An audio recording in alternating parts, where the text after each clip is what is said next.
Grand awakening, Taurus, my earth babies, positive vibes, motivation, inspiration, elevation, love, light, positive energy, goodwill, peace and healing, abundance, prosperity, and magic all your way.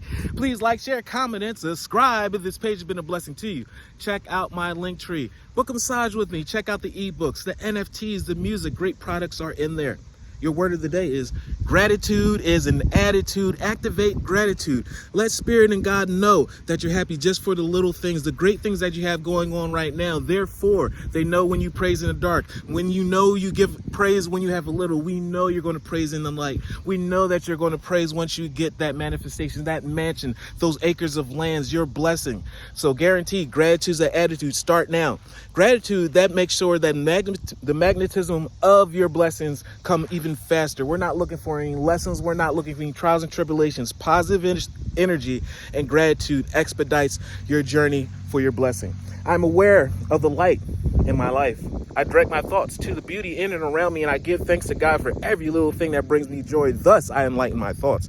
High volume, high frequency thoughts, higher self. Riches surround me, yes. And I appreciate all that life brings me because you are in your aura, you're in your blessing. You're in the right mind frame and frequency. Gratitude is an attitude. Love one another. Be kind to one another. Love yourself. I love you too.